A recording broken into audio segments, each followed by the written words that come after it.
Welcome to the Future of Internal Communication podcast. I'm Jen Sproul, CEO of the Institute of Internal Communication. Since we launched this series in 2021, the world of work has been disrupted by event after event. A pandemic, geopolitics, AI, extreme weather events, remote and hybrid working, generational shifts, inclusion, diversity. The entire nature of how we work needs transformation. This podcast explores opportunities for internal communication in the future of work. Internal comms is a critical function that helps organisations achieve lasting change, building trust and relationship between people in pursuit of shared goals. Please join me, Dominic Walters, and Kat Barnard as we dissect what this means for internal communication. With relentless change the new normal, it's time to reimagine our profession. Hello, everyone, and welcome to another episode of the Future of Internal Communication podcast. As always, I am your host, Jen Sproul, joined with Dominic Walters and Kat Barnard. But this episode, we're going to do something a little bit different, and we're going to talk about the topic of the future of internal communication. And to do things a little bit different this time, we are delighted to have Joe Salmon join us. So for those of you that don't know the wonderful Joe has over 2 decades of internal comms experience, including in-house, consultancy and agency roles. And he specialises in leadership communication, employee engagement, organisational culture and communicating change. Joe is currently Director of Corporate Communications at Iron Mountain, and his career highlights include senior roles at Vodafone, BT, Inmarsat, Spotify and Hill & Knowlton Strategies. So, Joe is also, for those that don't know, is also an IoIC board director, an IoIC fellow, a trailblazer for the UK Black Comms Network, and a mentor to others in the profession. And it also holds the wonderful postgraduate diploma in internal communication management. So, as a regular guest, panelist and speaker, and a wonderful friend of the IoIC. So, to do things a little bit differently, Joe is going to interview us, and we're going to be the guest for a change, and we're going to throw to you as our host for this episode of the podcast. Thank you, Jen. I love that. That sounded so good. I'm gonna play that back every now and again when I need a boost, right? Because that sounded very impressive. Really glad to be here and to join you on your podcast and to actually turn the table. So you're answering the questions, and I can see those nervous faces on my screen. So are you ready? I have some questions for you. Really great to be here, and I think just before we kind of get into it, I'd love to really find out a little bit more for those who haven't seen the podcast before, they've been hiding under a rock, whatever it may have been, so they've missed it. I'd love Kat to just kind of give us some details around, how this all started and, where you've taken it to over the years. Yeah, sure. Thanks for that, Joe. Well, it started as an experiment in 2021, actually. By that point in 2021, we, Working the Future, we'd been working with the IoIC for a couple of years, helping present future of work trend analysis to prepare members for their future of work. And it was sometime around the summer of 2021 when Jen and Dom said, how about we create a podcast? Kat, can you do that for us? And I said, yeah, I can, I think. And absolutely no prior experience at all. So just to flag that, because it can be done, and always feel brave and empowered to experiment. But when we started the podcast, the intention was to curate a range of conversations with thought leaders from within internal communication and wider corporate communication, and also subject matter experts from outside of that field, to talk about the intersection between the future of work and communication, and the role that communication plays in community cohesion, interpersonal dynamics, successful teamwork in times of extreme and a profound change. So bearing in mind, this was not long after COVID, lockdowns, etc. And as I say, it was an experiment, and I don't think any of us would have been prepared for how successful the podcast has been, because as we sit here today, we are now approaching 45,000 downloads. The podcast is listened to by people with an interest in people and performance at work who are scattered right across the globe. We've got representation in our listenership from Australia, New Zealand, Asia Pac, Middle East, Africa, Europe, North America, South America, the whole gamut, really. That is the background to this podcast. And the topic of the future of internal communication originated as a conversation, as all things do, right? All ideas that get born into the world start as a conversation. They have to get surfaced and kind of pulled forth from somebody's inner being. And so we'd carried on. We'd produced, over the course of 22, 23, 24, we had produced a range of other white papers and thought leadership pieces for the IoIC. And then at the start of this year, we suddenly realised that we had never produced a white paper entitled The Future of Internal Communication. And so the paper has kind of come together. It's been birthed over the course of this year. It's probably the longest paper that it took us to write because we wanted to integrate so many disparate strands. But here it is, The Future of Internal Communication, the white paper. Love it. Absolutely love it. And I think you've kind of teamed the white paper there. So I'm going to jump straight across to Jen to say, listen, share some more about the white paper. Let's get people to know what it's all about. As Kat said, obviously it's been curated, birthed, considered, thought about over a long period of time. We're tapped into what our members, our community are feeling. We know there is a lot of change happening. We know there's a lot of complexity. And there's also a lot of fear and uncertainty about how our roles as professionals fit into that future of work.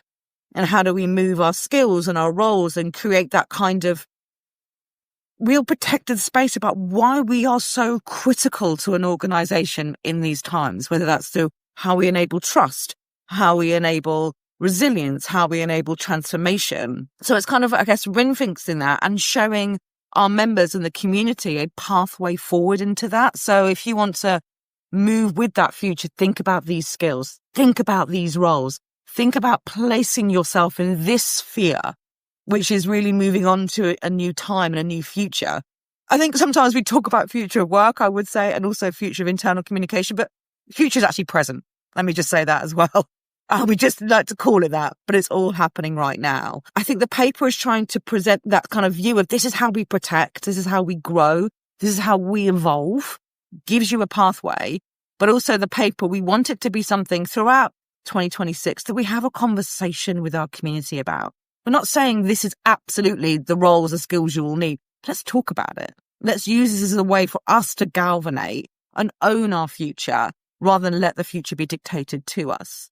So it's been available exclusively to members in the first launch. So all members will be able to exclusively download the full paper, and we'll put it out there in 2026 for a bigger, wider conversation with the rest of the community. Brilliant. Thanks, Jen. Let's jump into the conversation. And I think, let's think group of friends at a coffee shop, right? We're having a chat, less Q&A, more friends having a chat at the coffee shop.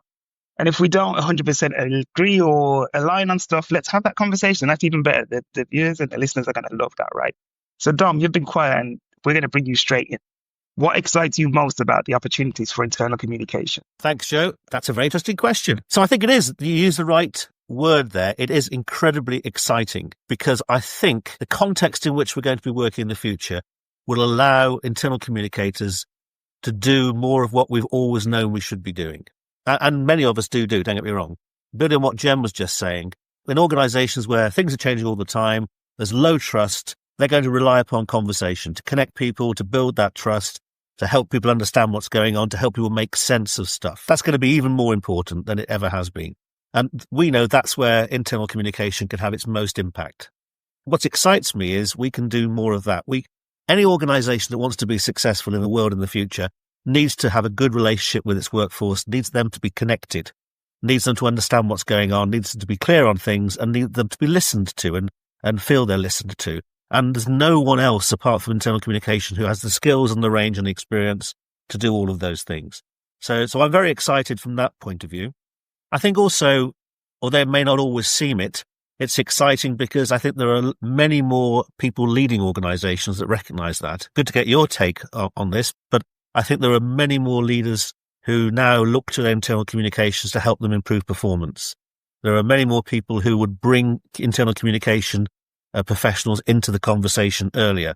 So what we've been asking for a while is happening, and I think the future will accelerate that. That's my initial cause of excitement, I think. And I could see Jen nodding along to a lot of what you were saying. So I'm guessing you're in agreement with that, Jen. Anything to add?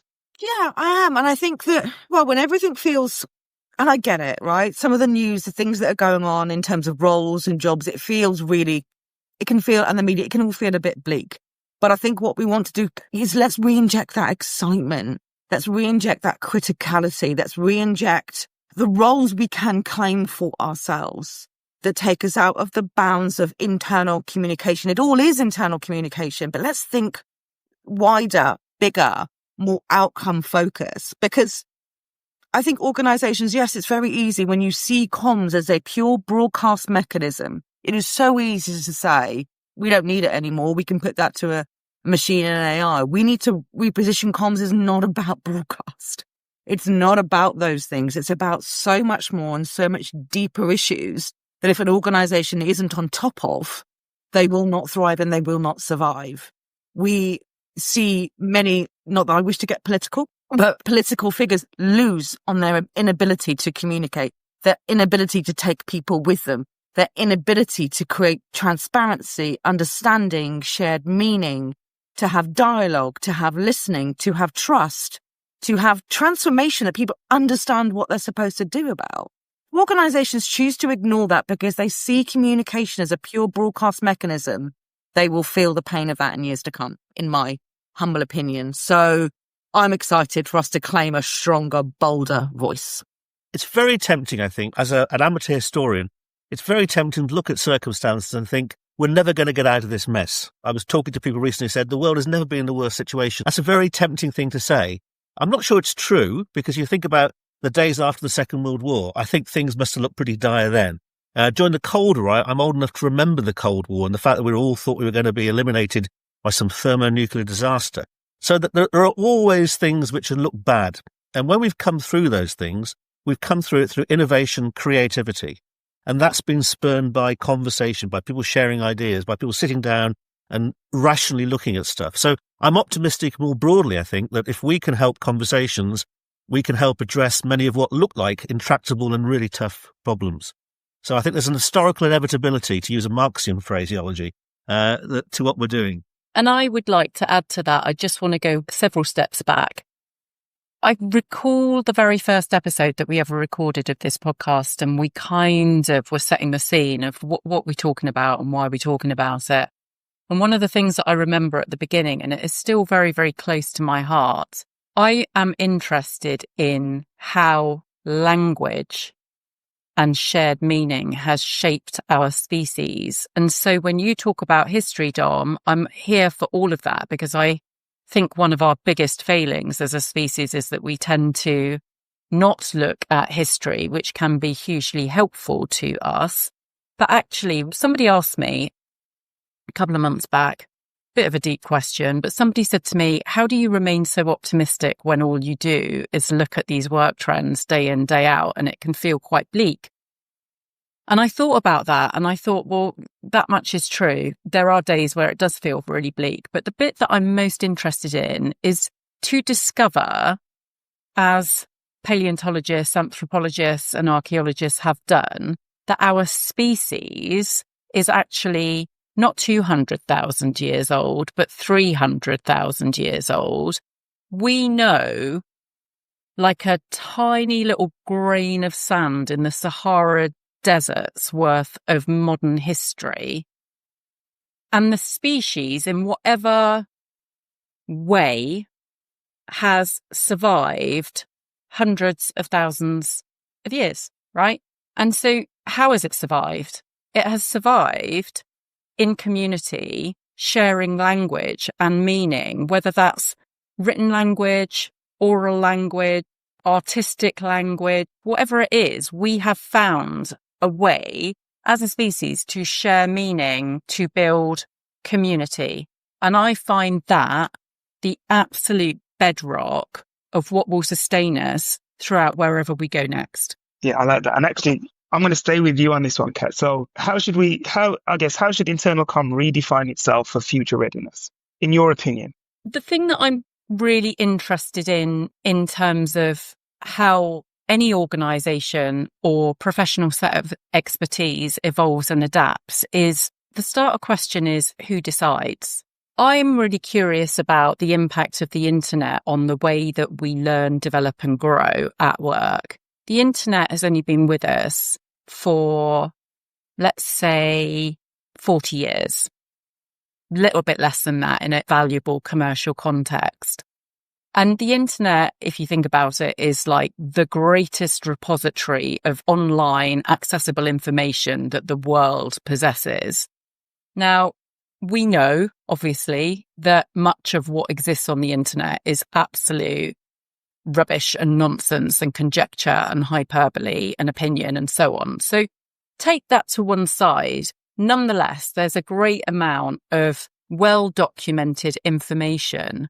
And I wonder often about the extent to which reliance on that information has rendered us a little bit helpless. There's a really interesting experiment that was done 25 years ago in London, where a researcher at one of the London universities put London cabbies under fMRI brain scans and found that the area of the brain that was responsible for spatial navigation was massively bigger in cabbies than non-cabbies. And so the brain is able to reprogram itself continuously. It's neuroplasticity. You look at neuroplasticity and the brain's capacity to continually learn, evolve and adapt. And what I find myself wondering about at this threshold of seismic change is who gets to decide if we wait as professionals for our organisations to tell us what our roles and responsibilities are going to be tomorrow, we are only ever going to get the crumbs at the table. Whereas, and you're a director of corporate comms, Joe, you'll see this. The work now is constantly evolving, adapting in response to the ever-changing, shifting context of the organisation. So I think any professional, it doesn't matter whether you're in internal comms, HR, accounting, law, medicine, whatever, it's incumbent on all of us, if we consider ourselves to be professionals, to take a proactive interest in our future and be the change that we want to see in the world. Because who decides otherwise? If we allow ourselves to be dictated to by the organisation, we are going to get some really mediocre version of what we would aspire for ourselves. What I've tried to do, and when we started this conversation about producing the white paper earlier in the year, I thought, well, why not me? My background was working with startup organisations in the 90s. I spent a decade helping build mobile phone networks. So my job was to bring in the teams of engineers who would design and build the mobile phone networks and bring those to a state of commercial launch.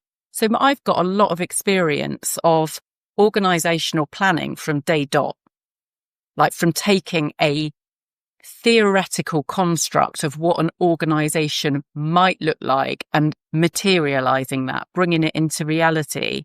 So what I did then was use that expertise to say, right, what are these roles? What are the roles that communication and internal communication could evolve into? Because for me, per Jen's point, this is a radical shift away from broadcast comms to embodied communication, the way in which we use day-to-day interactive, immersive communication with one another to create trust, shared meaning, alignment around group objectives and organisational success outcomes. It's how we show up for one another. It's the immersive experience of how we communicate with one another. You know what, in many regards, and to flip this on its head, generative AI is an easy option. It's been created by people that lack the social skills to show up for one another. And I say this with love and kindness. but it has been shown in research that the biggest prevalence of autistic spectrum disorder exists in the Silicon Valley Bay area. So the tech is being designed for us by people who don't necessarily love human connection. My view is that human connection is what will save us. Great response, Kat. And I think you've mentioned AI, right?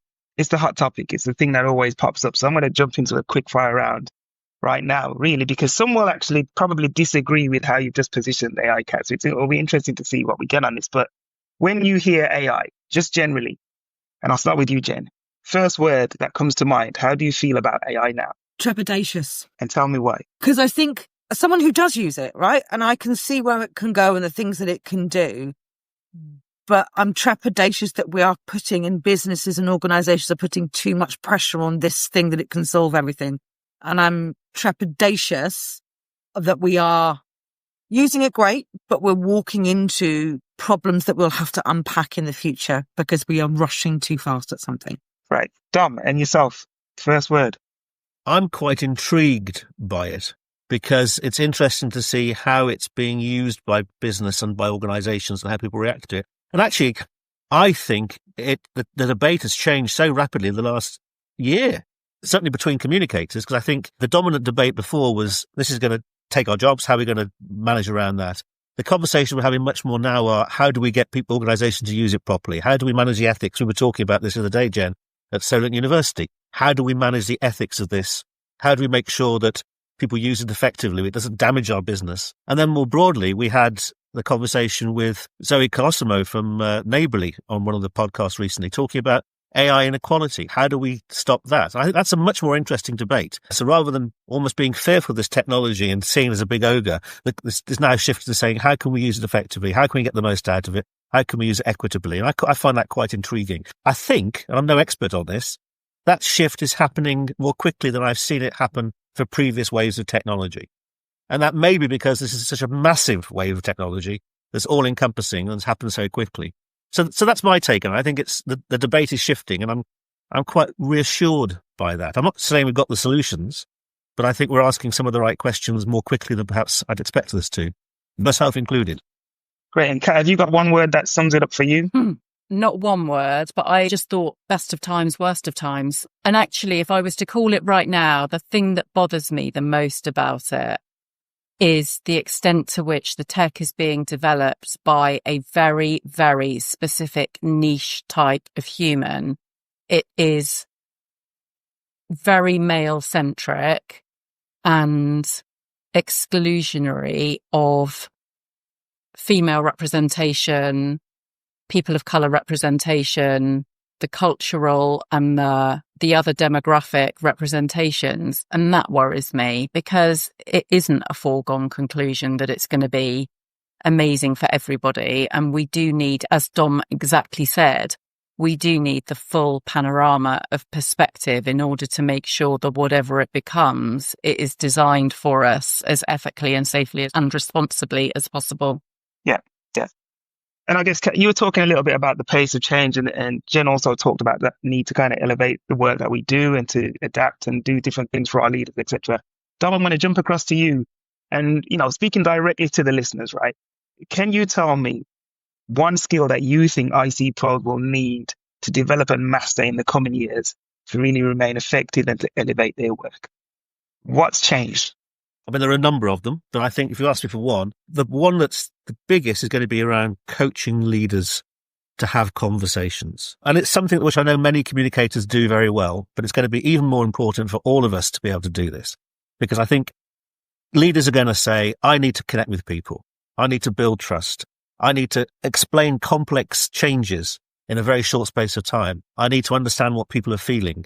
And that's going to be done largely through conversation. And we know that leaders, many of them, struggle with that for all sorts of reasons. They're not equipped necessarily to ask the right questions. They're used to one-way communication. They're used to putting their point across and then moving on to something else. They need help. And I think we are best placed to do that. So the one big thing, I think, would be around coaching. How do we coach leaders to understand their communication role and then perform it effectively? That's one. If I'm allowed a secondary, go for it. The secondary would be to be able to ask questions yourself. And again, I'm not suggesting that all you do is go around asking questions. Being able to ask the right questions, the strategic questions, and being able to deal with the response and turn it into something useful, which achieves a certain objective, I think that's going to be even more important than it is at the moment. Those are going to eclipse many of the more traditional skills that we've all loved.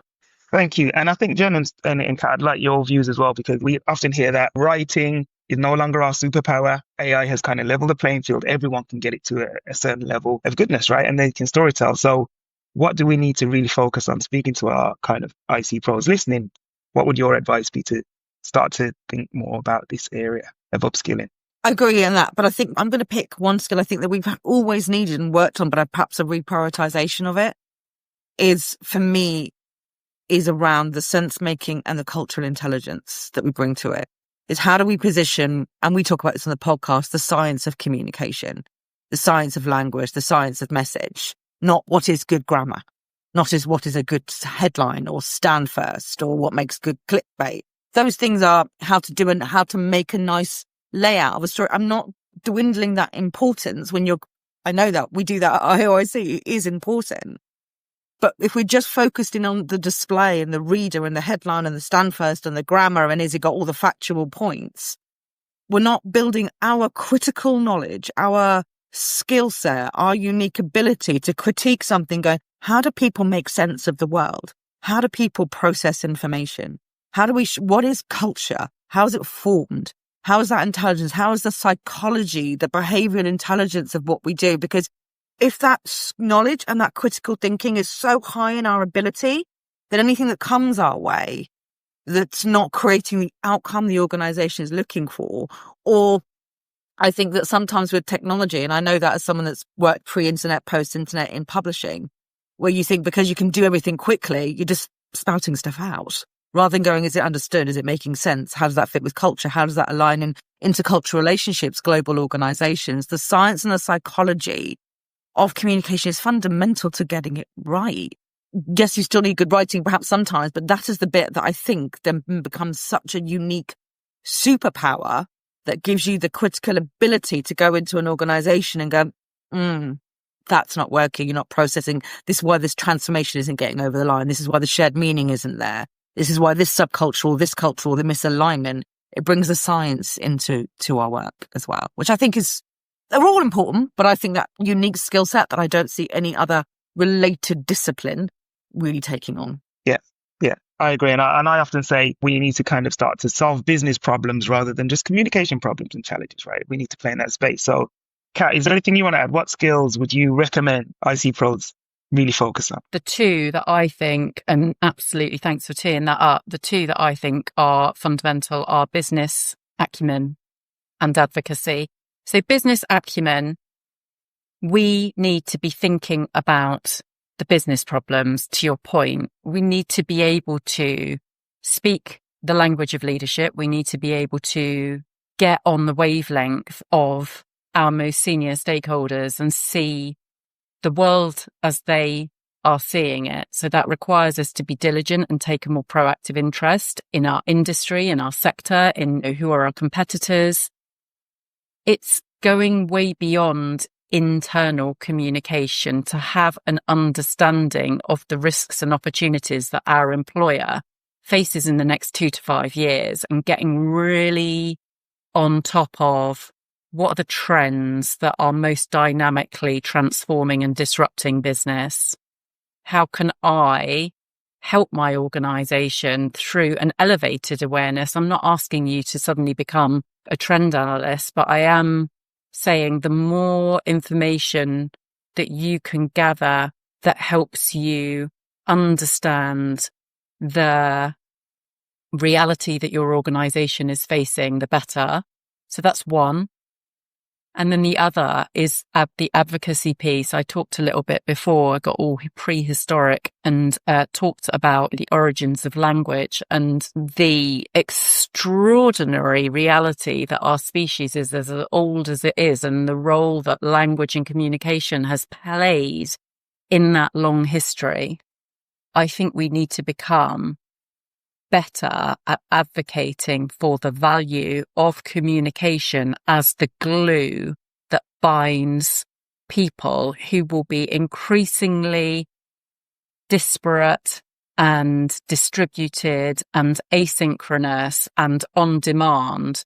What is that glue that binds them together? And it will be shared meaning, relationship, language, and I'll sprinkle some love in there as well, because when we love the people we work with, we always go the extra mile, right? Yeah, spot on. And I think, can I just pick in there, Joe, very briefly? Sorry to interrupt you. But yeah, jump in. I just want to pick up what we just all three said. There are going to be people listening to this who are rolling their eyes because they'll say, yeah, we've always been doing that. And I know I've been around a long time, and I know we've always been doing that. But I think what's different, just to reinforce what's different, is firstly, there are now going to be tools available which free us from stuff we've always said has held us back. So the production of materials, collateral, etc. So we've always said we're really busy doing that. We have an opportunity now to get away from that. And secondly, just to reiterate what we've all said, I think, is the environment is now where we can do that because organizations need it more and more. And we've also probably got senior managers who are more likely to listen to us. So I think all this stuff has been important. It's even more important now. If we work it well, we've got an environment that will help us do it better. The downside is, as we all know, the advent of AI may cause organizations to decide to make changes that reduce our effectiveness. And it's our job now, I think, to make our claim, make the case, be advocates for ourselves and what we can do as a profession so that doesn't happen. Sorry to interrupt you, but I just wanted to... No, great. I agree with you, Dom, and I'd say, because I just think my comment to that is because the risks and the stakes are higher than they've ever been for business. That's what it is. Agreed. And I think you made a really great point there, Dom, and I think it takes us a little bit further into this conversation. So we've looked at kind of individual skills, right? What people need to do to level up as an IC pro. And I guess we're at that point in the year where we start to see all of these reports coming out and these updates around what people think the trends will be for 2026. We're about to see those come out, right? I want to take it a little step further and rather than just talk about what those trends are, and we always see, the similar things, reduced budget, needing to have a seat at the table, AI is coming, etc. So we know that those things are going to feature.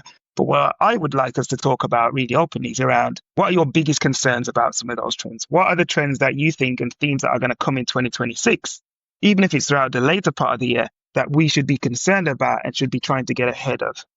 So there are loads of things I'll keep talking just to give you a chance to think about what you want to say, right? Because there are lots of trends that we have no influence over. So if you're in an organization that doesn't have a great, huge comms budget, it is what it is. We need to work around it.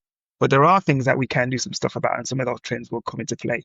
I'll open the floor to any of you to really just start to have this conversation because I think it's important. As you said, Joe, we know the trends are going to be AI, transformation and change, and the market, the economy isn't necessarily looking like it's going to bounce back anytime soon in that regard as well. So I think we're having a more disheartened, weary, dare I say, workforce. But I think there are all those trends that worries me or we should be prepared for.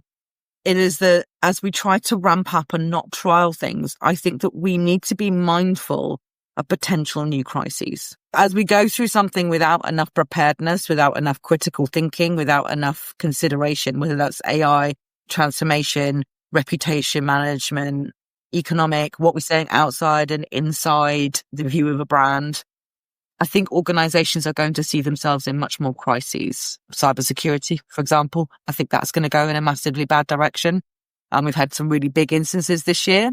So I would say as an internal communicator, the one tip I would give is you look at all those trends, going back to what's in the white paper as well.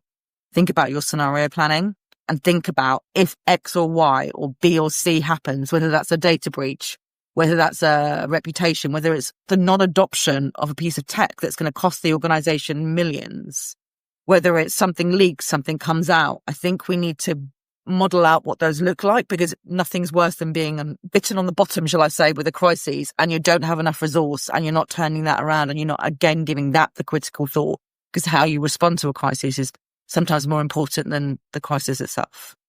Lots of nods and smiles while you were saying that, Jen. And I think, Dom, you look as though you want to jump in and add to that.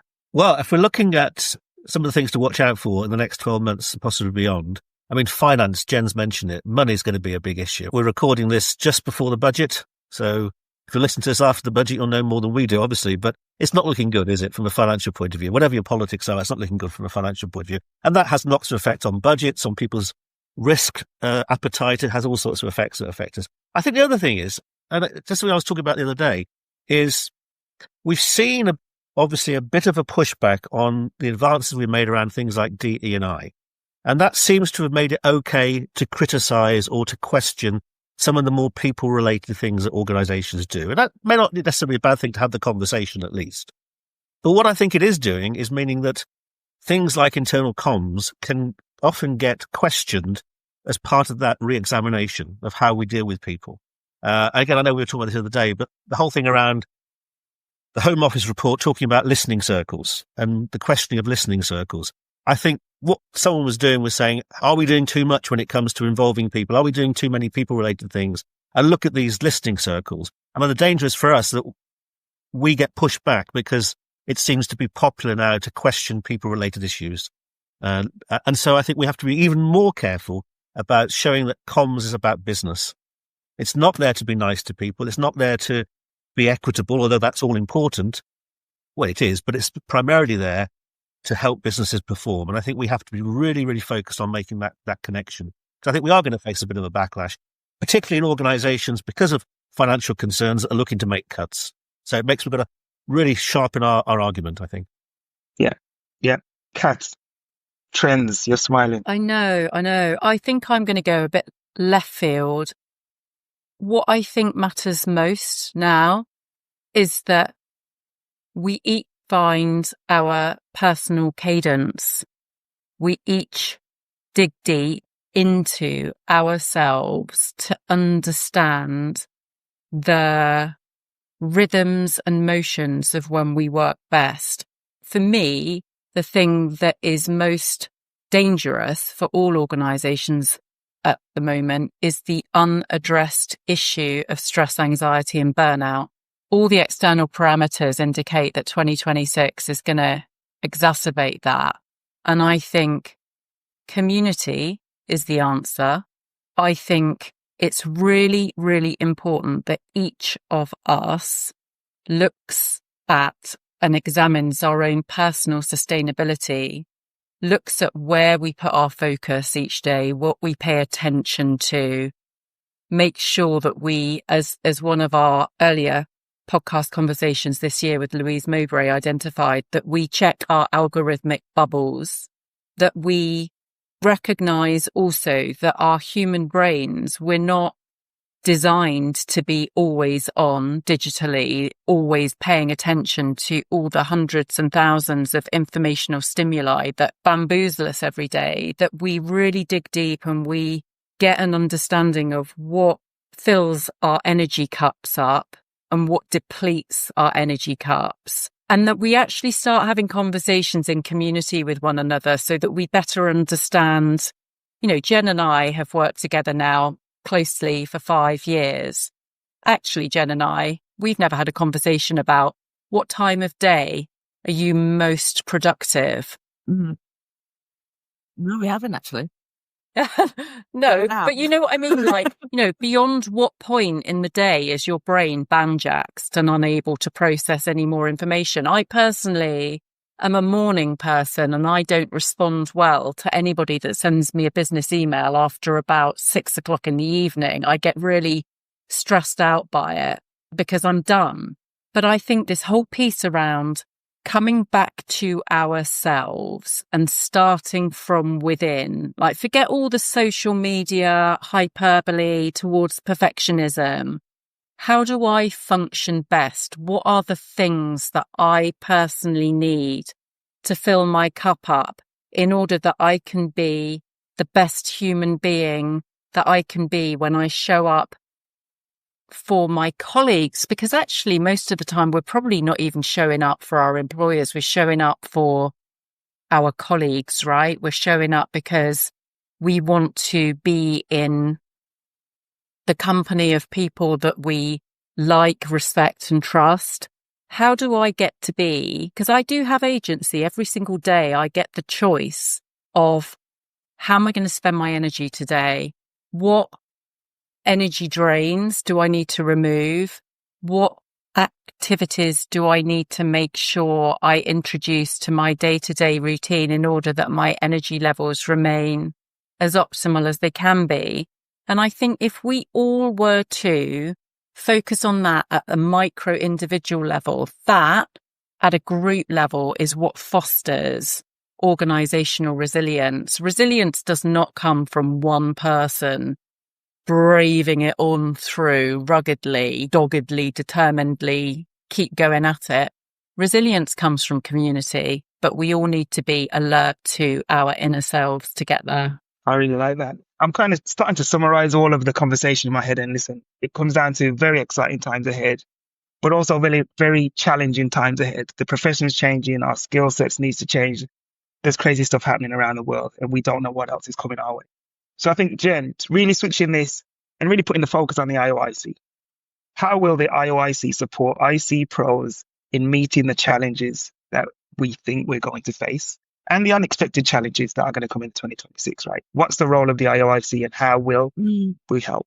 And there's a number of things, and I'm going to use a Dominic Walters way of doing this, which is the rule of three, which he's an artist at. The first role, which look out for more from IoIC next year, about how we represent you, how we articulate the profession's criticality, importance, what it's actually there to do. So I think for IoIC, number one is how we show up and articulate for you. And how can we do that better, stronger, bolder, more confidently and more clearly and more critically, I think is number one. I think number two is making sure we give you the knowledge, the trends, the thoughts, the sparking of ideas that help you feel that you can have those conversations in your organizations, because we're arming you with the information. For example, we work with Count on doing a monthly IC trends report where we look across what's going on in the world and we give you that information serving up, right? The reports that we're doing, the way we look at the index, the way we position that, the way we share case studies and learnings across our community. I think the challenge I will throw to members is that we need to make time to read those things and understand them and process them. It's really important. I can't impress that enough on people. I know it feels like that's the last thing you've got time from, but it's the thing that will help arm you for the conversations and the prioritization that you need to give in your job. I think prioritization is going to be key. So it's how we show up and how we arm you with the knowledge and the intelligence, and springs into skills, of course, that will help you learn and all that kind of stuff. But I think the third thing that's most important is then how we enable you as a community to connect and thrive and discuss and share and feel supported and feel part of. We're forever trying to do more to show up and help enable our community. Again, I know it's something that you'd feel like it's the last thing you have time to go to a network event or join a webinar or go onto the community page, but it's worth it.